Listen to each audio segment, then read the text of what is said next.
Hi, everybody. It's Yvonne DeVita with another Scratchins and Sniffins Out Loud. And today we have Dr. Grace and Dr. Larry with us, and we're going to talk about diabetes. I'm very interested in hearing about this because it's something we treated quite a bit of the cats for in the cat doctor hospital I worked in. But I still don't understand it as well as I could. So maybe, Dr. Larry, you could give us an overview of what diabetes is.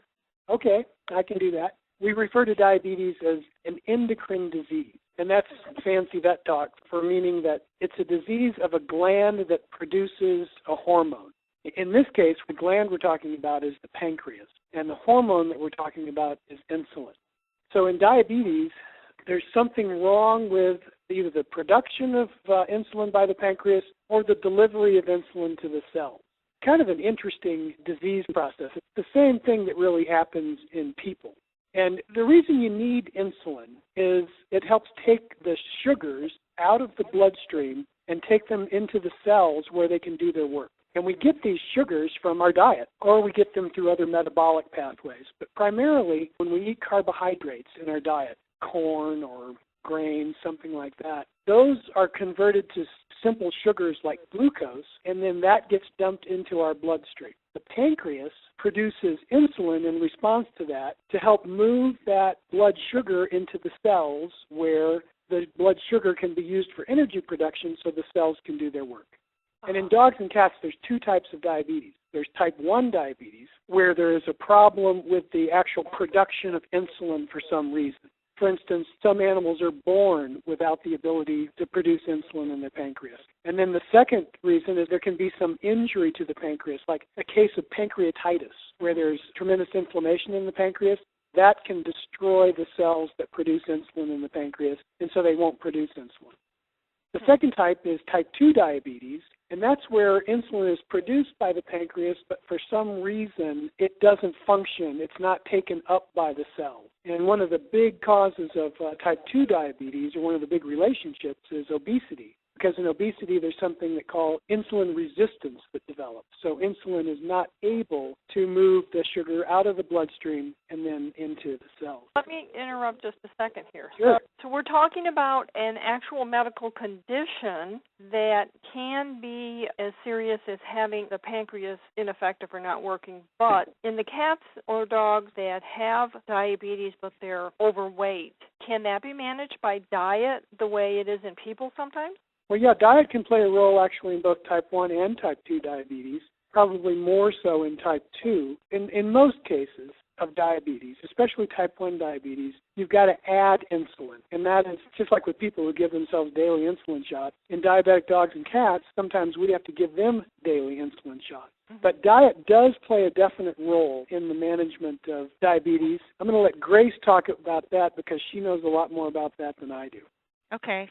I think one of the things, too, just in understanding the different types is to relate it to people, because dogs typically get the kind of diabetes which is an insulin-dependent and a juvenile. You hear of folks when they're young becoming diabetic, and they usually always have to have insulin. That's the kind of diabetes that dogs typically get, whereas cats usually get the type of diabetes that we get as adults, the adult onset that usually comes maybe when you're middle-aged and is very related to weight. And like with people, when we take weight off, if we're diabetic, sometimes that will reverse it and it will control it without insulin. The cats are like that. And so the dietary approach for cats and dogs is very different because you're sort of dealing with different types of diabetes and also different species which handle glucose very differently. For dogs, the most important thing is to include some complex carbohydrates and to avoid things like sugar because you want to delay the absorption of the carbs and of the sugar in dogs so it's very slow and so that the animal can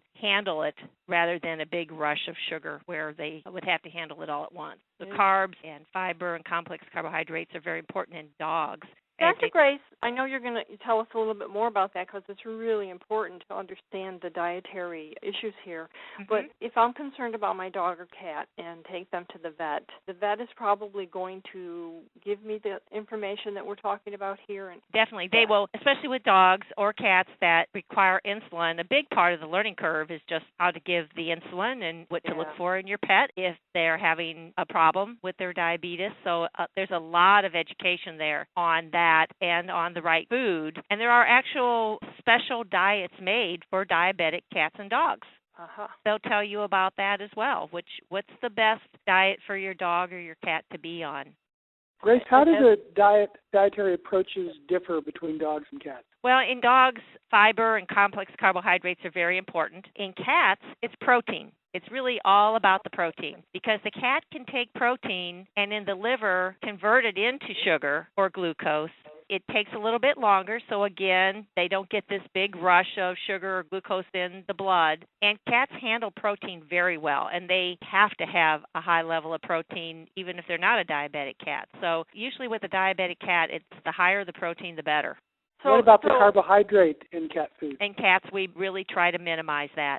So basically, in a cat, you're looking at the highest protein and the lowest carb diet that you can find, and they do very well with that. Cats don't have to have carbs. They have to have protein, but they don't have to have carbs. So you try to minimize that in the diabetic cat. And so you're trying to use the cat's own normal protein metabolism in its favor, really, in feeding a diabetic cat. Yes, you are. So what happens if I'm not paying attention? I mean, what are the serious and non-serious? What are the consequences of that owner not knowing that my cat or dog has diabetes? Oh, not knowing that they have diabetes? Well, at first they'll probably drink a lot and urinate a lot because when they're a diabetic, there's sugar in the urine or glucose in the urine, and that actually pulls water with it. So the diabetic cat or dog will tend to urinate a lot, and so that they don't get dehydrated, they will compensate by drinking a lot. So that's usually the first thing you see. But then as it gets